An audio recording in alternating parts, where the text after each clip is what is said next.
Hi, James Pax from Big Trouble in Little China. We are watching Taboo's Comics and Kicks.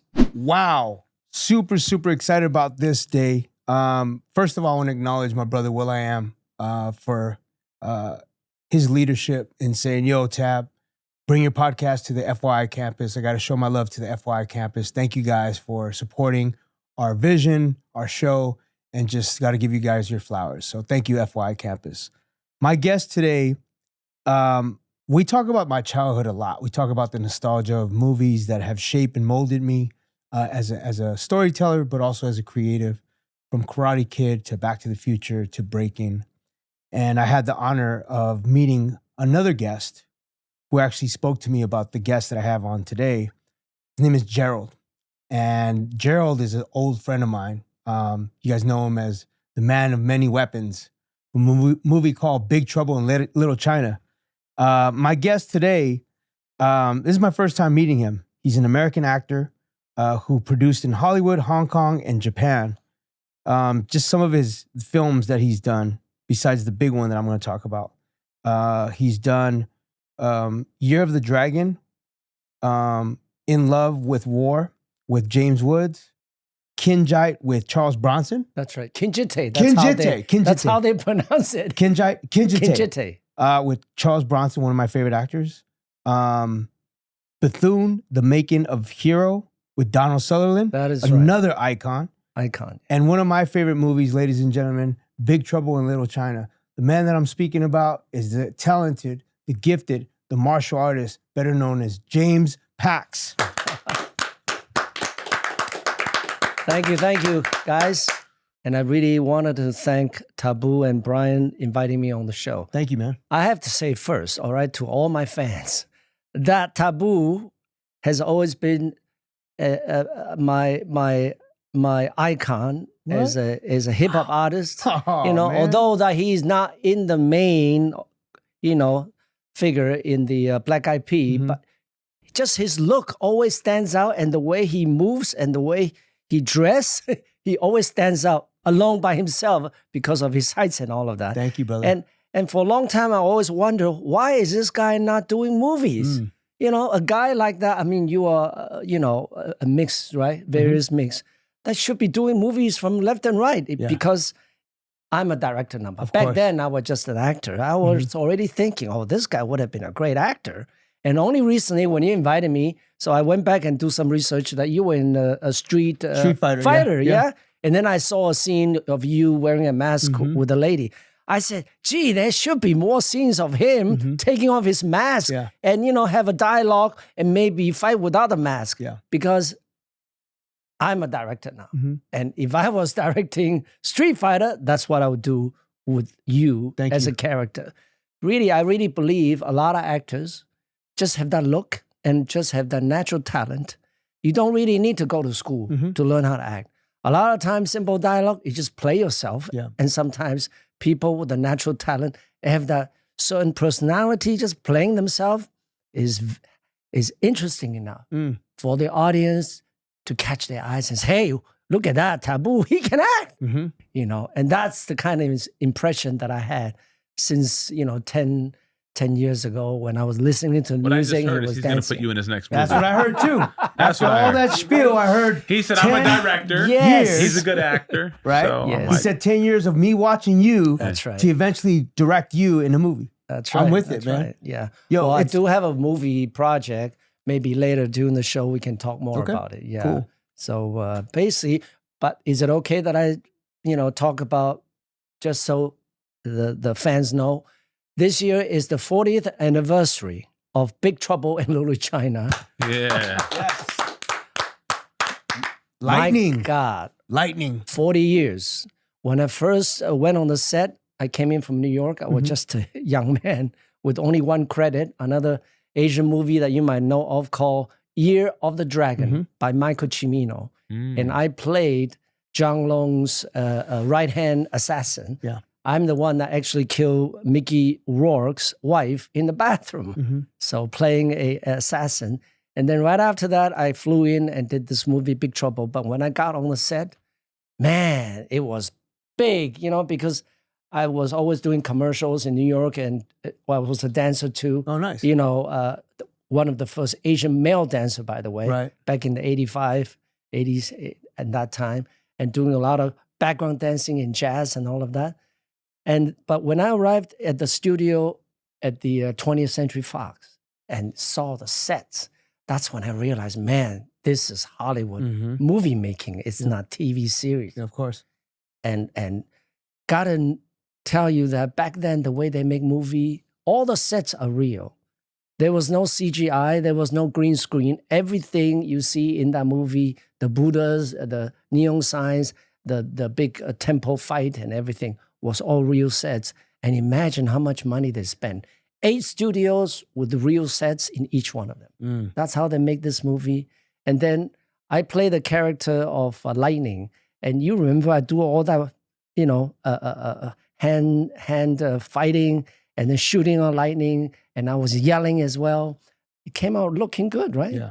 But do you know that back then, all of that was not CGI. It was actually hand drawn in, you know, by an artist with color in blue to make it look so good. Right. I doubt that you're going to find another movie today, Marvels or whatever, a Lightning character that can do as good the Lightning as I have done. But it was actually done by a artist, hand drawn in every single frame of it. Can I give him his flowers for being the first iteration of Raiden, Mortal Kombat? Right? Right? He was the first iteration. That's right. Because I know that Mortal Kombat based their characters, one of them on Lightning. Yes, yes. Actually, I met the Daniel Pacina is actually the action capture stuntman for several characters. And he said to me that you're my idol because it was you who inspired me to create all these characters and the movement. And it was you who inspired me to do all of those actions. So, and I saw every time a lot of fans ask me, you know, oh, you're Raiden's right? Raiden, it was inspired by you. I say, yeah, I'm Raiden's granddaddy. Granddaddy, yes. Facts. You know, was what, at least 3 or 5 years before Raiden came out, that kind of thing. Mortal Kombat, yeah. But it's an incredible movie, I must say. You know why? These days, you watch a lot of action movies, you know, I mean, all actions is good, but you are not going to find a movie like Big Trouble that it has great one-liners, beautiful Green-Eyed Girl by Kim Cattrall, and a little bit of horror with the monsters, and on top of that, with incredible kung fu fight, and just full of fun. Action, but no actual violence. So you don't see any blood in it. So the whole entire family can watch it at home in the theaters and when you're cooking, eating, or There's whatsoever. no blood in that movie at all? No blood in that movie. I don't think I ever, That's I mean, the beauty I've watched of it a million times, but I don't think I ever picked up on And that. I'll also add a layer of Kurt Russell did a great job being the Hollywood star, but being able to shine along with the other actors. Like, That's I liked how he passed the ball a lot. That's right. It wasn't just his movie. It was like everybody shined. Everybody shine. I have to tell you, first time meeting him, you know, because also my first day on the set in Hollywood, he immediately just came up and shook my hand like he already knew me. Yeah. That's the kind of vibe Kurt has. And I really admire him for that. As you know, that back then in the 80s, you know, I mean, Asians is in the very bottom of the whole strata, you know, white, black, Latino, and Asian. But he was just so kind. Every time he sees me in the morning, he's always the first one. Hey, James, hey, come into my trailer. You want some drinks? Come in anytime. Don't be shy. That's the way he treated me. And he was the same with everybody. Yeah. He's such a wonderful human being. And that's what I admire, really. You know, what did you take away from that moment of being, I mean, you guys went to battle with Kurt Russell, scene for scene. And, you know, what was Lopan's name? Lopan is James Hahn. James Hahn, another great actor. 94, 95 When I years saw that old. movie, though, he creeped me out, though. He was creepy, He was creepy. Yes. Like, That's the I remember horror being, component, I remember being a kid watching him. I'm going, yo, I'm going to have nightmares about He was this dude. creepy, That's especially when he did that. Yeah. What was that like for you to be able to go toe to toe with Kurt Russell and Kim Cattrall, everybody that was part of that movie, like for you, your first time being part of a blockbuster movie? That's right. Well, I have to say it was like a young man learning about the craft of movie making, and to be among, the Hollywood top star, Kurt Russell, and then of course working with the rest of the Asian crews and actors and all of that, and the stuntmen. It was an experience not to be forgotten. And to know that Kurt treated me just like any other actor. And I was very surprised because I always felt there's a discrimination in the business. These days is much easier because every series now you see an Asian character in it. But back then, one Asian character, whether it's Asian, Korean, Vietnamese, I'm always up for it. And yet you go there and audition, there's another 50 actors that are Asian auditioning for the same role. Right. And whoever gets the role, everybody's going, it's that kind of a field because the field is so tight, so few roles. Very competitive. Very competitive. And I can see why other actors are looking at me the way they are because they feel, why am I coming in from New York and take away their parts? Right. But that is also one of the reasons that by 1990, I decided to expand myself and go to Hong Kong. Because originally I'm from Hong Kong, immigrated from Hong Kong since I was a teen. So after Big Trouble in Little China in 86, and then I went on to do all that movies with Charles Bronson and James Wood, and went on to, from 90 on, I went on to Hong Kong to do movies with Michelle Yeoh, the movie that you did not mention, but I will tell you now. I did an incredible action fantasy movie in Hong Kong called The Heroic Trio. And Michelle Yeoh was one of the three main heroines in that movie, and it was full of fun. And it's actually my first movie coming in from Hollywood, and because of the credits I had, the Hong Kong market welcomed me, but it was actually Michelle Yeoh that brought me into the movie and met up with the director. Immediately, the director said, okay, fine, use him. Whatever you like, Michelle, because Michelle is a powerful lady back then, already a star. So Michelle said, yeah, use James. He's a good friend of mine, that kind of thing. So I was grateful. And till today, I'm very grateful for Michelle, and I can't wait to see her again. Shout out to Michelle Yeoh. She's one of my favorites too. I love Crouching Tiger, Hidden Dragon. Before she did Wicked and all the new movies that she's been in, she's just always been top-notch, class act, matriarch, just embodies what it is to be a powerful woman. I want to go back to Big Trouble in Little China because I said blockbuster, but when Gerald was here, he said it actually tanked at the box office. But the resurgence of people tapping into it after it was out on DVD, video, it became like a cult classic. That is right. Through the last 40 years on DVD and also on a lot of channels, movie channels and TV channels around the world. And now it's actually free on YouTube. It really built up a big, I would say, at least 5 to 10 million fans around the world. Definitely. Not just the older generation like myself, but also younger crowds. I even have fans at 17 come up to me, with mother, and mother will say, oh, you know what, my boy, and here's my girl. They all adore you because I showed them the movie when they were just in their, in their teens, and they love you. And that's why the whole family, like 6 people came up to me and all of that. And actually, I'm going to UK for a Comic-Con, and I have a 17-year-old German young man called Louise, who is coming all the way with a mother because, he's a little underage, so his mother has to accompany him to come and meet me, and he's already talking to me on Instagram and saying, oh, I want this, I want that from you, can you please bring it, and sign it for me? I said, of course.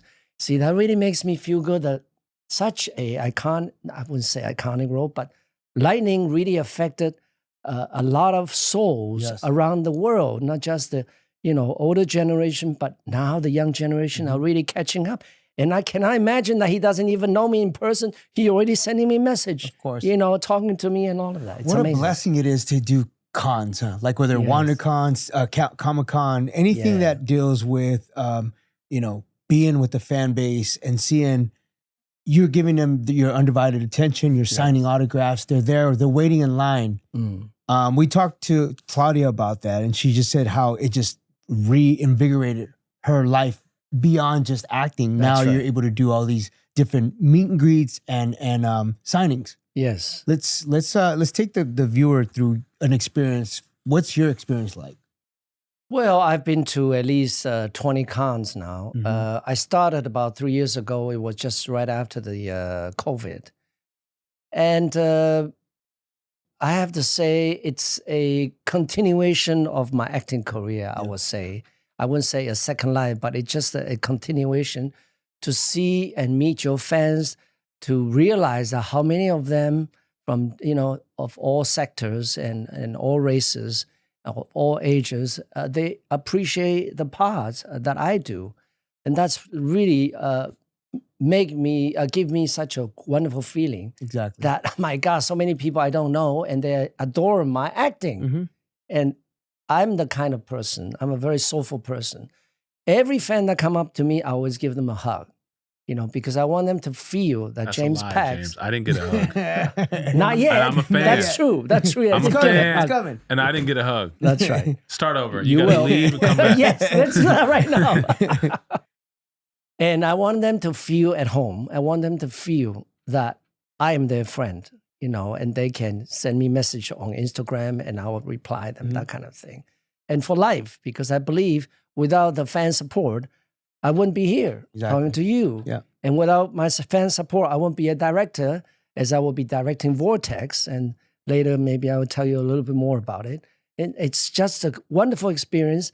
And the 40th anniversary, just to show the fans, here is my schedule. That's your tour. That's my tour Nice. schedule, yes. So from Florida to Ohio, my God, Oregon. He's I'm going to bring a map. Yeah. No, he's Colorado. like, yo, taking my dates. Yeah, there you go. From March to May. May and then all the way to July. James, leave it up there. He's going to punch in on it real quick. Oh, Leave it on there. He'll punch in real quick. We get a nice tight shot on that for your fans so they can see it. Because I know they'll want to see you. I know we would love to see you. So I know they'll want to see this. So give it a sec. When's the next one? You can put it down now. He got it's going to be actually not far from here in a comic book store in Chatsworth.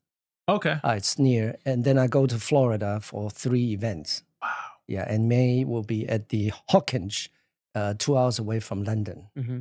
And believe it or not, I'm going to be in Australia very soon. I can't say when, but most likely it's going to be in October. Right. Again, first time ever in Australia. The international fans are amazing, right? It's just it is overwhelming to see the love that the international fan base for that movie and all the other things you've done. Yes. I really want people to know how important the global market is, especially when we're doing signings and meet and greets, because you never know outside of the U.S. who you're impacting, especially with your art and your Yes. To echo what you're saying, I'm sure you had the similar experience when you travel into Europe and into Asia. Yep. It really, I think Hollywood audience, or maybe the Hollywood producers, they think a little too much just about American market, that could be hundreds of millions, but they don't know that in Asia, just China alone, that a lot of people don't know, is already the second largest movie market in the world. It means one Chinese movie alone airing just in China theaters, and the gross revenue can be bigger than American movies, and in the ranking of the 10 movies each year, Chinese movie always come in within the top 5. And you never hear about them because they never showed it, they never exported and showed it anywhere around the world. And that's how big China market is. Is there a certain genre of movies in China that do very well? Well, definitely in terms of American movies, it's always action movie that does well. And the Fast star. and Furious. Fast and Furious, John Wick, Avatar, recently did very well. All these movies, and Disney, of course. Zootopia. Yes. I just watched the second one with Gabby the other night. Have you seen it yet? Yeah. Shakira. Yeah, Shakira. Yeah, I just watched the second one. We hadn't seen it yet, but she loved it. But just to mention, one of the best Chinese animation that ever been played outside of China is, what is the name? Nuzhe, Nuzhe, which is a fabulous Chinese produced and made animation and based on Chinese Nuzhe. Yes. N-O. I'm going to write it down. I think it's Nuzhe. Okay. And it's also played around California, but I think the audience that saw it are mostly Asians. But I have to say, this movie is for the fans, Americans, to watch it. It's really good. You know, the graphics and everything. It's a different Chinese film, though. Chinese, yes. So in subtitles? Speaking in Chinese with subtitles, yes. Okay. But the drawing and everything in the story is very family oriented, and it's really comparable to a Disney in a very different way. Right. So Chinese is coming around. That's cool. Chinese movies, not the live action yet, but this Nuzhe is really the best in the last, I would say, 100 years. That's how you pronounce it. Nuzhe? Nuzhe, yes. This was Nezha. Ah, okay, that's how they put it. Nuzhe. Yeah, Nuzhe. Okay. Yes. What do you think of movies like Ninja Scroll, the anime movie? Oh, all the that definitely is good. Yeah. And believe it or not, I just met the producer who produced Monster Slayer, right? Monster Slayer. It was just 2 nights ago. I met the Japanese producer, which is already, I think, it's on the probably the top 10 list, you know, in Japan and around the world. And animation is just amazing, you know, because it's for the whole family, especially for the kids. And I even wanted to get into animation as a voice over actor because I haven't done much of it yet. So please, all right, the studios for animation, remember my name, James Pax. Yes, I'm ready to do the voiceover for the animation. Lightning, do you own, I mean, I know that the studio owns it, but are you able to do anything with that character? Like give him a past story or? Not really. But I do have an ambition and I do have a thought I'd like to share with the fans as well and with you, that I really believe Big Trouble in Little China should not just having a sequel as Rock Johnson claimed that he's going to make one, because I heard that he's a big fan of it. But till now, I don't know what happened to the script. But I really think it deserves a TV series like Cobra Kai. Agreed. 100%. You know, if Karate Kid can have the little baby Cobra Kai, why can't Big Trouble in Little China have 5 to 10 million fans around the world don't deserve a TV series? And I said, I would tell Disney, because Disney owns it now, I would say, I will be the director and the showrunner. I will write it and I'll direct it. You know, that kind of thing. That's awesome. Because I'll have a lot of ideas of how to turn you said all these. Dwayne The Rock Johnson was going to do a sequel? Yes. What happened? It has been rumored for several years. Wow. And I heard he bought the rights for it, and he's supposed to be having his team write the script. And nobody knows whether it's going to be a remake or a sequel. And it's been floating around for several years. And I would like to ask him myself, you know, because if he really want to make a remake or a sequel, I can help him with the choreography because I'm a Kung Fu expert and I have my own international Kung Fu Wushu champs on my team. And I really wanted to make it even better than Big Trouble in Little China, the original one. And I think it can bring in a lot of the Chinese traditional style. If you are into the Chinese Kung Fu movie back in the 60s, 70s, and 80s, and Japanese samurai movies, because I'm totally into that. And I would like to really mesh that together and really put into the Big Trouble in Little China TV series. Yeah, because at the end of the movie, that little creature's in the back of Jack Burton's truck when they're driving off. Yeah. So it kind of left it open. Left it open, right? Would you rather see a remake or a part 2? I actually would like to see a sequel. A sequel. Definitely a sequel, and then will be kind of Back to the Future kind of thing. You know, will be going back hundreds of years before and then going forward. That kind of thing. You know, the story of Lo Pan. and the Yes. demon that possessed him. Right? That kind of That's thing. kinda- Many things kinda can dope. happen. It's almost like a Star Wars, how they kind of went backwards. Yes, yes. That's kind of cool. I like yeah, that. I think that will give you a lot of options how to create some new younger characters, and then me and Lo Pan, you know, if We he's can still see why healthy he got so enough. creepy. We There find you out go. why. Exactly. What How did he demon end up possessed him? creepy? Right. How did he get to that point? What are you working on now? Well, I am actually working on gonna be a new action IP called Vortex. Mhm. So from the name, you already know it's about time travel. So it's about 1806 that a group of Chinese Tao monk having their light temple burned down in China.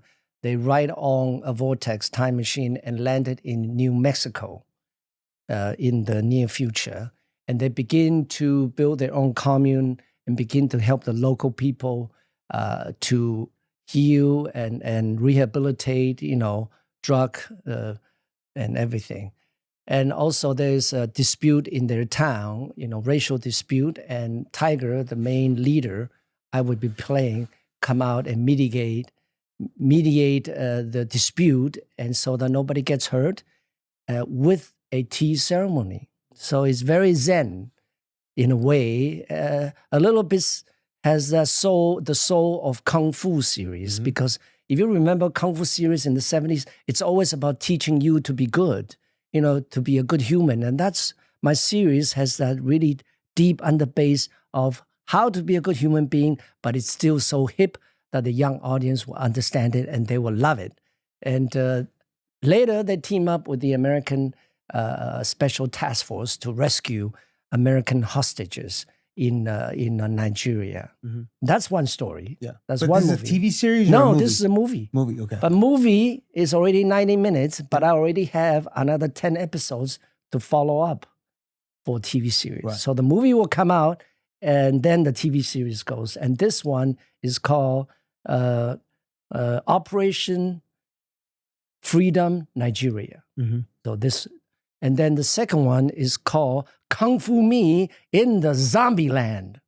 So you could tell that it's about Kung Fu and zombies. Like The Walking Dead? Something like that, but it's a little different. So I'll be bringing back Lucifer, you know, and the zombies, and then the Light Guardians will be going underground to Underworld to, again, you know, to fight the demons and things like that. So it's going to be totally one-of-a-kind action, original story. Supernatural, science Supernatural, fiction? and with sorcery, but definitely with Kung Fu, fighting with the zombies and the demons. So those are the two. But I definitely think that you can be very good. All right? What about me? I want to be Brian. in a movie. Brian, do you hear Yes, it? in the movie. I know. Yes, in the I'll movie. be your security. All right. With your stature, your Yes, sir. height, and the way you look, you can play, you know, a lieutenant, you know, in the special task Let's force, go. As and long you as can I'm- play a nemesis in the zombie. Have you know? ever tried to get That more kind of acting thing. roles, Tab? Have you signed an agent to go out there and get you on auditions, or it's never really been something you like truly cared about? I mean, I've been doing the voiceover work, so Right. that's been cool That's for good me. enough. I've been Yeah. doing a lot of voiceover But I'm saying work. you've never went out and got a theatrical agent to go out there and get you an audition. I really So think you should. I should. I think you should too, bro. I agree with Really, James. I'm Like, telling Well, you're hearing it first here, ladies and gentlemen. Yeah. James Pax has guaranteed me a role in his new Feature TV film. series or film, which is due to drop when, or when is it going to shoot? Well, hopefully, you know, I'm still looking for the financing. Okay. Definitely studio heads. Okay? Studio Get heads, ready. please. it's Get always the ready. money. It's going to be big. It is. Yes. It's always the money. I Always can the- only say this, all right? And Yeah. I'm not bragging. When it comes out, the fans will say, I want to compare this only to Crouching Tiger, Hidden Dragon, or Kill Bill. Yep. And that's my word, and that's my promise Yeah. That's to my cool. fans. James, what's your background in martial arts? I have to tell you, I started when I was a kid watching Bruce Lee, you know, on TV in Hong Kong and doing his things and demonstrating. And he's the man who inspired me to begin to learn Kung Fu in Hong Kong. Started with Wing Chun, and then by the teens, I moved to New York and New Jersey. I began to learn karate, taekwondo, and then as I get older, I learn aikido. But just talk about weapons, you know, 3-section staff, knife section, steel whip, broadswords, staves, spears. I've learned it all. Mm-hmm. I never really competed because I really don't think I'm the kind of person who want to compete. But I learned it just because it was a hobby of mine, and then because I was so good. And that's why John picked me for that Big Trouble. And that just really opens up everything I've learned just for hobby. It became a professional skill, that I could use in my movies. I'm gonna mention some martial artists, and I want you to just give me the first word that comes to mind. Okay, Right. I'm gonna mention 5 martial artists. You ready? Yeah. Steven Seagal. Aikido, fine. Cool. Ernie Reyes Jr. Very agile for his, very agile in the movies that he's done. Okay. Third, Jean-Claude Van Damme. Pretty boy. I like words. that. Pretty boy. Jet Li. A true wushu champion Mm. because his style is called wushu, which is a sports about kung fu. Okay, but he is a wushu. He has been a wushu Is he champion. as good in person as he is on TV? You watch him in Lethal Weapon and something, and you're like, yo, this dude's a badass. He competed in China. Yeah. He was the champion for several years since he was in the teens. I think he started competing since he was 15. He was very good. Yes, And they had of the his movie style. with Aaliyah. Yeah, Romeo Must Die. Romeo Must Die. Yeah. but he's different than Jackie Chan. If you want to ask me about, I was going to ask you, Jackie, because I know where he's going next. I was going to say Jackie Chan. I have one more. Yes, Dan Inosanto. a legend. Of Legend. course. Yes, because Bruce. Who's that? Was it Definitely. Ip Man? Dan Inosanto. Nunchucks. Nunchucks. Filipino guy. Eskrima. I was thinking, who's Ip Man? Oh, Ip Man is what's his name? Ip Man. Donnie. Donnie Yang. Yeah, Donnie Yang. Donnie Yang is very good too, of course. Yeah. He's American Chinese, but he also learned wushu in China when he was a young age because I heard that he was such a brat and he was getting into fight, Right. during his teens, and that's why his mother brought him back to China and even trained in wushu just to, strain him up. And that's how he got into the movies. But he's very good. You've definitely. seen Ip Man? Yeah. Ip Man. With Mike Tyson. Yes, yes. Oh, yeah. I think they already have 1, 2, 3, 4, and I think maybe they're doing 5 right now. Oh, yeah. wow. But definitely, it is an IP Mm-hmm. that is probably the most successful IP so far in terms of the box office gross. Yes. Good movie. Okay. Well, I thought you were going to go this one next, Bruce Lee. Oh, he already mentioned Bruce. Well, he mentioned him, but did you meet him? No, I did not because I was too young. Too young, yeah. Because he died in what, 71? Something like that. Yeah. 70s. He died young, but Yeah. I have to say, again, the legend. Of course. Because without him, there would not be Kung Fu martial art movie today. Mhm. Everybody that you mentioned, they all came after Of him. course. Especially, not Seagal, but Jean-Claude Van Damme. Because Pretty without much. him, there won't be Jean-Claude Van Damme having a place in the movie industry. Really, really. Bruce, So you like Jean-Claude Van Damme is what you're saying? yes. Yeah. But on top of that, may I add another person? Maybe you can tell me. Chuck Norris. Chuck Norris. I don't know, bro. I was purist with Bruce Lee. I really know what Chuck was about. I get that. But Bruce Lee was just like, it's like side A and side C. You know what I'm saying? Yeah, Bruce is the pinnacle. Pinnacle. Definitely. He's one of the few people, I always say this, he's one of the few people that you can consider an icon. Mm-hmm. Muhammad Ali is an icon. Icon. Jackie Yes. Robinson is an icon. There's very Yes. few people you can put there. Michael Bruce Lee is Jackson. there. Yeah. You're very true. Yeah. But may I say that Chuck had competed in so many, back then they call it He was kickboxing, right? kickboxing. Yeah. Free contact kickboxing. Yeah. And he was very good. Yeah. But I have to say, the movie that they shot in Italy at the Roman Colosseum, remember? Mhm. That scene is really the epitome of Kung Fu fighting. If you really go back and look at it again, that every scene was carefully designed. Before fighting, I mean, you see the fighting today, they just start punching each other, but there's a procedure. Right. They started with loosening up their muscles. The Way of the Dragon. Yeah, Way of the Dragon. Yeah. And then they were staring at each other, and then they became fighting. You know, there's a beginning, middle, climax, and an end. It's just amazing, really. That's why I have to say Chuck Norris is definitely up there because of the effort that he had made since he was very young. Okay. And it was definitely Bruce gave him the chance to be in that movie. That's why when Bruce passed away, he was able to take over and continue that privilege to spread his Chikundo. So much hate we giving John Clavin. Bloodsport is one of my favorite movies. I like Bloodsport. The acting was pretty bad. Like if you look back, the acting's pretty bad. It was terrible. It's terrible. But it's a classic. Yeah, the movie itself is a classic. Bloodsport is a classic. It's a classic. Yes. I'm not gonna just jump on somebody to jump on somebody. Bloodsport was I liked it. And you had a young Forrest Whitaker in it. You know, just starting out. But I liked Bloodsport. I'm not. That was gonna front. good movie. I watched it the other night. It is a good movie. Yeah. I agree with you. Bolo, he doesn't get his props. Bolo, Dude. yeah. Bolo's amazing. Right. I mean, from being with Bruce Lee to, Right. that's another martial artist. And I'm like, true. You know, who are your top 5 martial artists of all time? Got For whatever reason. Start with Bruce, number 1. Of course. I'm gonna go. I was a ninja kid, so I love Sho Kosugi. Oh, definitely. Sho Kosugi was my guy. Of course. Yes. That's a good one. Yeah. A very good one. And then number 3 would have to be. I'm gonna go Ernie Reyes because we know him and he's like our boy. But he was a badass though. He was a little kid that was kicking ass in Last Dragon and Ninja Turtles and Surf Kick, all that. Yeah. Surf Ninjas. That's number 3. Number 4.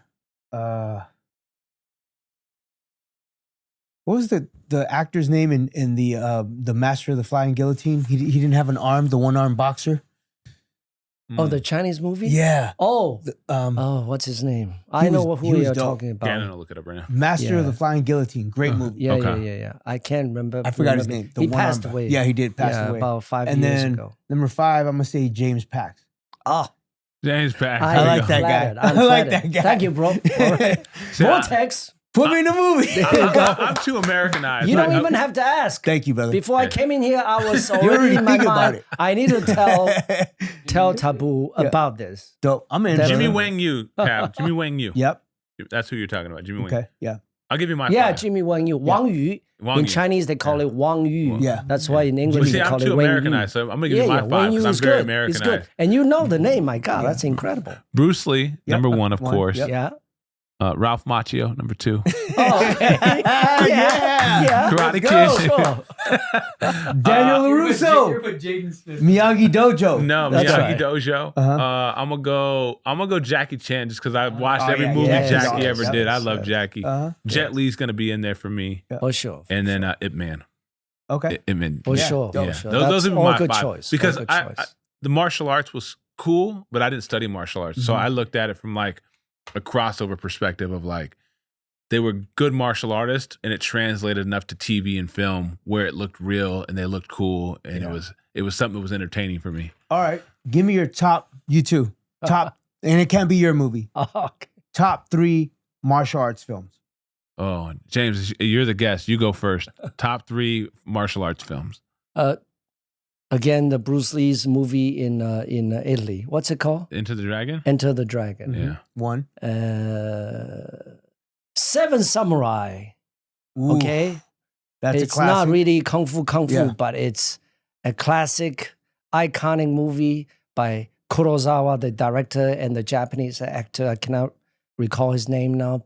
But that movie is such a simple story, but it's about humanity, saving the villages and all of that. It's just such a great movie. And it's the way that Kurosawa shot it, the way they're walking out from the corridor and it's like Santa's turning up, on the ground. And it's just so, the way it looked in black and white, it was just amazing. Yeah. I'm telling you. Classic. Mm-hmm.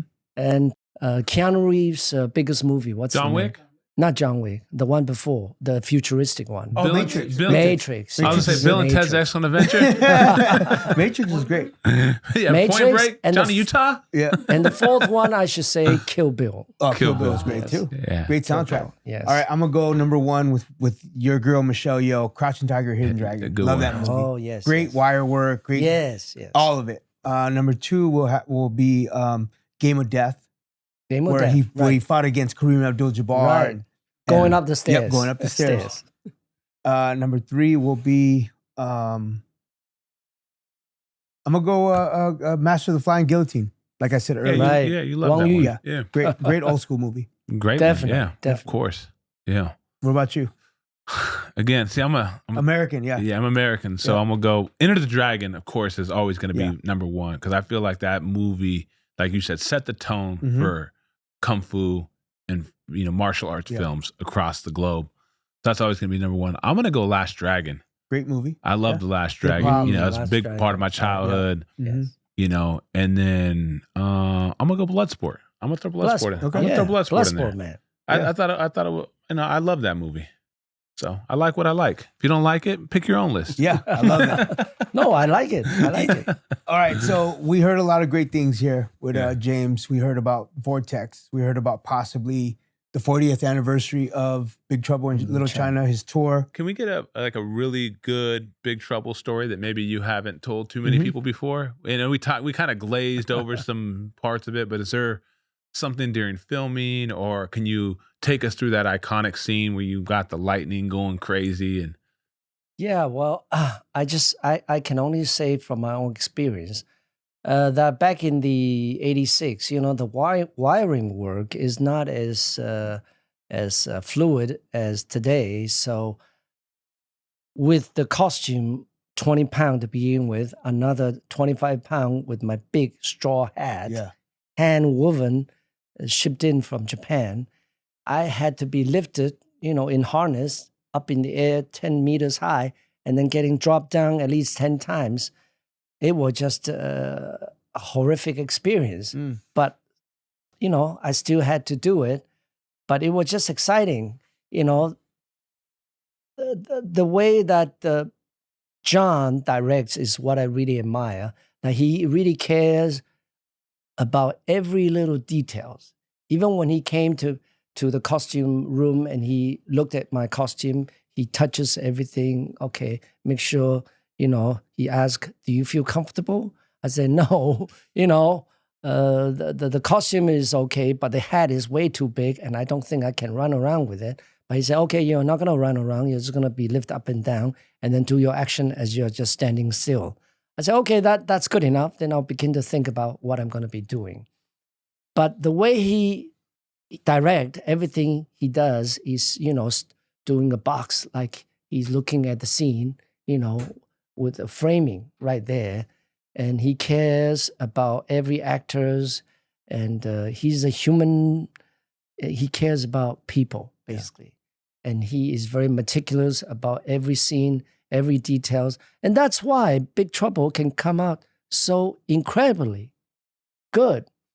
But I don't know if I can say it, but I have to say, I spoke to his wife and he said, and I was asking her, why such an iconic movie today that back then it was a dud, a box office dud. Mm-hmm. He said, because 20th Century Fox had a change of studio head. The contract was signed before the new studio head comes in.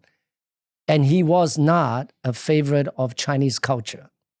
So he didn't put any money into the promotion. Yeah. And that's why the movie did not get its deserved marketing. And John was very angry at that. And I think she said something that soon after she quit the business. I don't know if I'm wrong or what. Interesting. But really, that's a very heavy statement. Yeah. And I think that tells you about the big business back then. Yeah. A lot of discrimination. Definitely.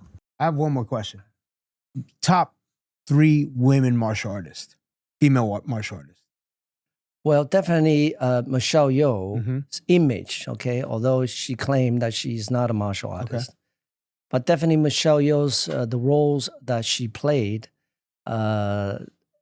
is are iconic in many ways. Because her forms look real. They look, you know, yeah. I like her in Crazy Rich Asians. Yeah, she's great. Rich Asians. The mom. She's great. Yeah. Right, Rich Asians are good too. And Cynthia Rothrock, in terms of Caucasian women, warrior-wise, I think she's definitely up there.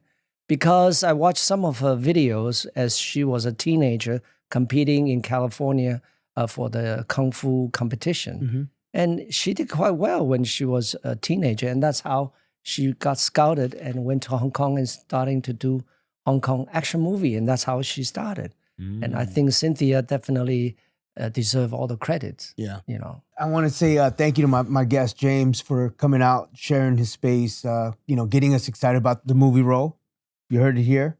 Possible movie role. I would love to see this. Tab, I really hope you take his advice. Now that he said it out loud, it's in my head going, he's right, bro. Yeah. You would be an incredible movie star. You're already a star. Yeah, you now can just play, do it on the big screen. Instead of big stages, do it on a big screen. I love it. There's so many roles that you could portray. I really see it, whether it's Nemesis or just a good guy. Because you have like this image where you could go scary yeah, or you're funny. Yep. Like you got this charisma where you could kind of go either way. Either way. Yeah, That's you could do right. something very serious or you could be kind of funny too. Producers, directors, showrunners, screenwriters, please Holla at your boy. holla at your boy. It's been a blessing having James Pax. Let's make some noise for James Pax. Thank you. Thank you. That's right, y'all. It's Taboo Nawasha, and I hope you enjoyed geeking out with me and going straight into geek mode. For more information, for more videos, subscribe, like, and comment. Share it with your friends. Much love. There it is.